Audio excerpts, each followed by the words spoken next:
Sorry, Steve. Unless David, you want to go again. Just kidding. I gotta take a selfie.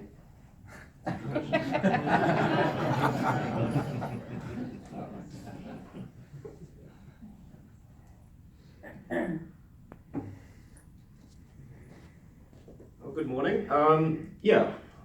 My name is Steve West. I'm the CEO of ChargeNet New Zealand. So, pertinent that I'm from New Zealand. It's surprising people have no idea where New Zealand is. So here's a map. The US, as you might recognise, and there's New Zealand. It's actually not that far away. There's the Pacific Ocean, about 7,000 miles. So we call ourselves Kiwis, and that's after the bird, not the fruit. And there are a few well-known Kiwis that have accomplished a few things over the years. Ernest Rutherford was a Kiwi, and he split the atom, as you know. Edmund Hillary, he was the first person to climb Mount Everest in 1953, also a Kiwi. Little movie you might have heard of, Lord of the Rings. It was filmed in New Zealand, directed by Peter Jackson, also a Kiwi. We have a sports team called the All Blacks. They play a game called rugby, which you probably don't know anything about. We occasionally win the America's Cup, which is a yacht race. Flight of the Conchords is a comedy duo. Yeah, quite well known. Music, we have some famous musicians. Probably the most recent is Lord, or as we call her, Ella. Lives down the road. So, point being, co-founder of Tesla, Ian Wright, also a Kiwi. So, and I founded a company in New Zealand a while ago now called Serato, and we make DJ software, and that's been quite successful. And that's slightly relevant. New Zealand, here's it looking a little closer. About 5 million people, 100,000 square miles or so, and a GDP of $170 billion. So, compared to the US, that's about 1.5% of the population, 2.5% of the area, and 1% of the GDP. So we're not very rich, but we have a lot of land. Oh, and 30 million sheep. That, proud accomplishment that the Australians never seem to let us live down. So, I put some stats up there about the length of our highways. That's probably more relevant a little bit further on.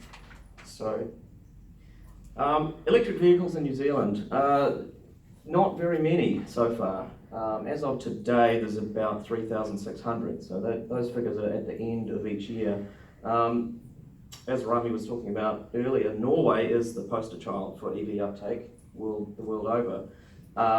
So we're about where Norway was in 2011. So we're about 6 years behind.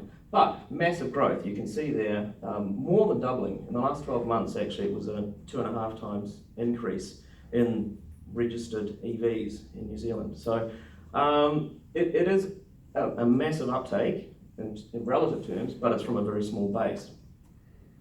And so to set the scene, back in 2014, I imported the very first Tesla Model S to New Zealand, and I wanted to show what the whole country what it was capable of. So got together with some friends and organised a road trip. We drove the length of New Zealand, all the way from the top to the very bottom. And what that did was demonstrated very clearly that we had zero public charging infrastructure. So those figures that were up on the screen a little bit earlier, 1,200 miles of our main highway and 6,000 miles total highway network. If you want to put a charging station about every 50 miles, then that means you either need 24 chargers to do the main highway or about 120 altogether. And even if you do 120 stations and you maybe spend $50,000 on each one, for a minimum viable network, then it's, the quantum, it's in the millions, $5 or $6 million.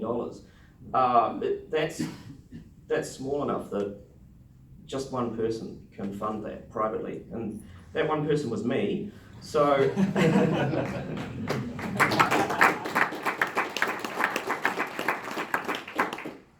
yeah, so that's what ChargeNet New Zealand is a network of DC fast charging stations. There's a map. The green spots are the locations of our stations, and the yellow ones are the ones that are under construction right now. So we have 45 open, another 10 under construction, and we're building a station every 2 weeks, one station every 2 weeks, on average. Of course, we don't. It's not literally every 2 weeks. We do a bunch, and then we take a break and do another bunch. So I'll talk also a little bit about software, since I come from a software background. One of the things that we had to do, because we wanted a sustainable network, we needed to build, we needed to charge people money right from day one. And yeah, there definitely were software packages out there, but we couldn't find one that was really suitable for New Zealand or affordable. So being software engineer, naturally we had to build our own. So we did that, and as is popularly used, OCPP, all the open protocols, so that we would be able to mix and match hardware from different suppliers, and if it became necessary at any point, we could also swap out the central system for another one and maintain compatibility. And it's proven a very wise choice, because of, as the network has grown, other players have come into the market, invested in hardware, and then they've been able to just add those chargers to our network. Very straightforward. Pricing, I'll talk a little bit about pricing. It's down the bottom of that slide.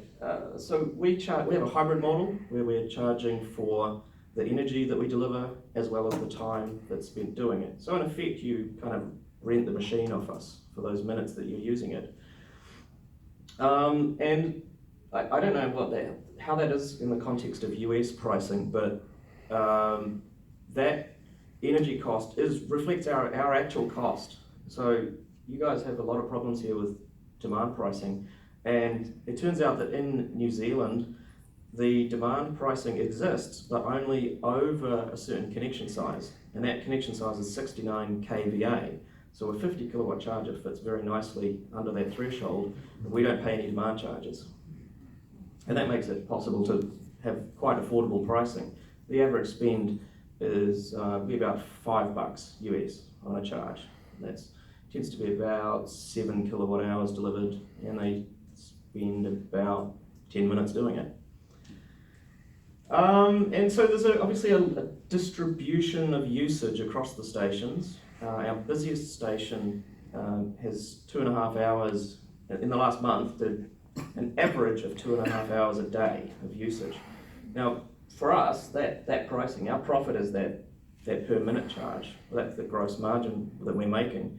And so for 1 hour of usage a day, on average, we're making a decent commercial return. So 2.5 hours, that's great. That's a really busy station.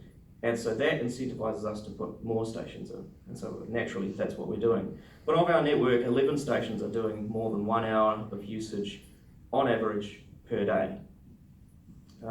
So yeah, that's a little bit about New Zealand, a little bit about me, and a little bit about ChargeNet. Thank you.